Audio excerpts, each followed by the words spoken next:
Hey guys, this is Abhishek from GadgetsToUse.com, and today we are going to do the quick unboxing, quick review and quick comparison of LG G5, which is coming to India on 1st of June. And in this video we are going to do the unboxing of this device. We are going to tell you what all good things which this device actually has in comparison to other flagship devices like Samsung Galaxy S7 as well.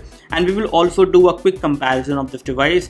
We will talk about the specification, we will talk about pros and cons, and in this quick review we are going to tell you whether this device is worth considering in case you are considering a flagship phone out there and you are ready to pay approximately 50,000 rupees for that. So let's start with the unboxing, and this is how the box of LG G5 look like. This is the Indian retail box. As we open the box, the first thing which we see inside the package is the LG G5 itself, and it comes with plastic layering on top of it so that the display does not get any damages. And there are some indications over there at the back side which tells you how you can actually insert the SIM card. It comes with a dual hybrid SIM tray. We will show you that later. You get a user manual as well. You get a charger, which is a fast charger which comes within the package of this phone. The next thing which you get within the package is the USB cable, and this is a USB-C cable which you get within the package, and it does support fast charging and fast data transfer as well from your LG G5 to your other devices with which you would like to connect using the cable. You get a SIM ejection tool as well, which is like this one, and you get these headphones which I was expecting better quality. Again, these headphones are good but not metallic as per what I expected from this flagship phone which is coming from LG. This is how the phone look like from the back side. You can see that the phone has a very nice design and a different look and feel compared to some of the flagship phones out there. You get a 16 megapixel camera at the back with 8 megapixel extra camera for the depth sensing. You get optical image stabilization as well on the rear camera. On the front we have got an 8 megapixel camera module, which is also a very good camera for selfies, and we will show you the camera quality later on in this particular video. One thing you can easily notice on this device is that you have LED flash, laser autofocus, 16 megapixel, 8 megapixel camera module. It can record 4K resolution video as well, and again you have got a fingerprint sensor at the back side which can also act as a power button, which is definitely a very good design, I would say, on part of LG. On the left hand side of the phone you have got the volume rocker, which is a metallic button, gives you good amount of feedback. On the build quality department you have got a metal frame on the phone which does make it look good and also make it very solid and sturdy for long-term usage. It also have the 3.5 audio jack and primary microphone hole over there which you can easily see, and you get an IR blaster as well on this device so that you can control other consumer electronics. At the bottom of the phone you have got a USB-C port for data syncing and charging, and you get loudspeaker over there. There is only one loudspeaker and a primary microphone hole as well, which is on the right hand side of the USB-C port.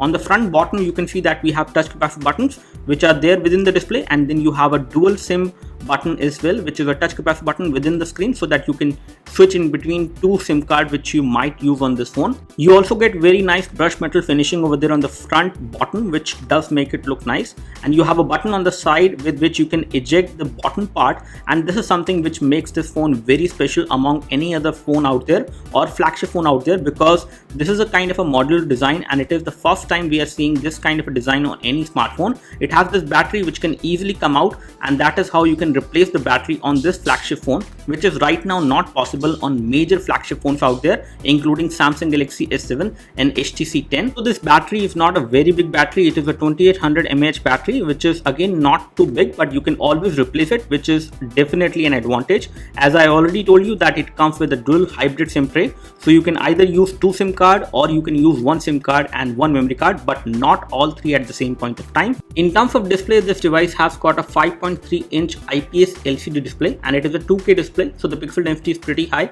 around 554 pixels per inch, and you get Corning Gorilla Glass as well on the front, which is Corning Gorilla Glass 4, so the display does have good amount of protection and it won't break easily even if you drop it accidentally.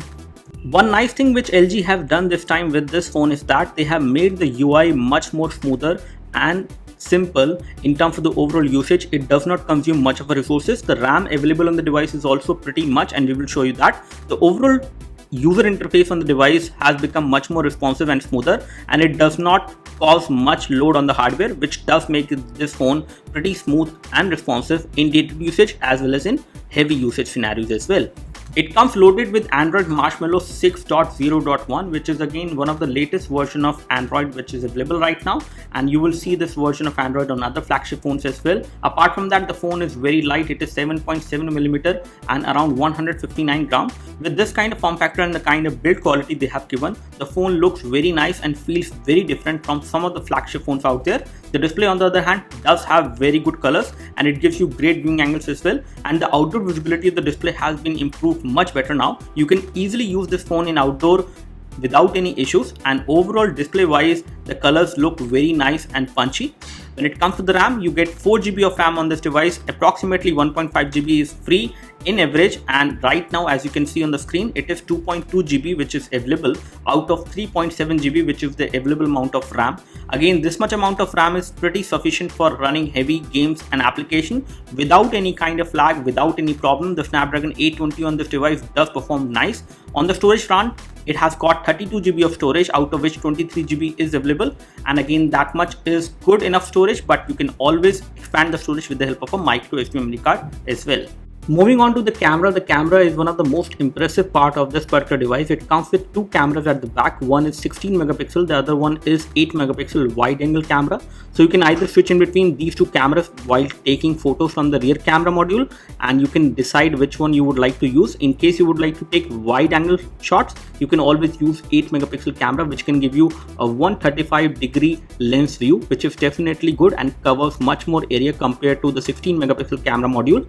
In terms of focusing speed, the focus is pretty quick on this device. You have multi-point autofocus. You can actually focus on the subject pretty well and it will do that automatically. You do have support for doing a manual focus as well on this device. You can do all that, and again camera shutter is also pretty fast in terms of capturing photos, so you can capture these photos very fast, and the colors which you see in these photos when you take them in artificial light or low light, it is also very good. The photos which we captured from the rear camera in daylight had good amount of details and very good colors as well.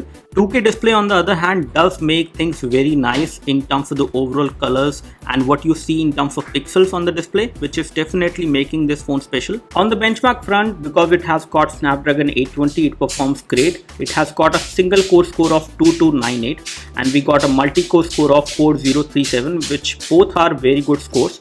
And on Ninamark we got again a very good score of approximately 60.6 FPS, which is again the highest. As you start comparing the looks of LG G5 with Samsung Galaxy S7 Edge, you will easily notice the difference in the build quality. Again, the build quality is slightly different on these two phones. Both of them has got metal frame, but the back side is much glossy over there on S7 Edge compared to the plastic back cover which we have on LG G5, which is something which I like personally. As far as glass back cover on the S7 Edge is concerned, it will get smudges and it will get a lot of fingerprints over time, which will not happen with the LG G5. But in terms of the overall camera quality, we are yet to compare these phones. So let's start with the camera now. Starting with the camera comparison, you can easily notice that the kind of colors you get on LG G5 compared to what you get on Samsung is different. You will get better colors over there on Samsung, and the AMOLED display on Samsung S7 Edge does play a very good role over here. And in terms of the details, if you take a look over the shots, you will see great clarity in both of these shots and the colors are also looking good. But overall, in terms of the overall colors, the photos are looking better on S7 Edge, and in terms of details, both of these devices will capture pretty good details when it comes to rear camera. This is all we have as far as the quick unboxing and quick review and comparison of LG G5.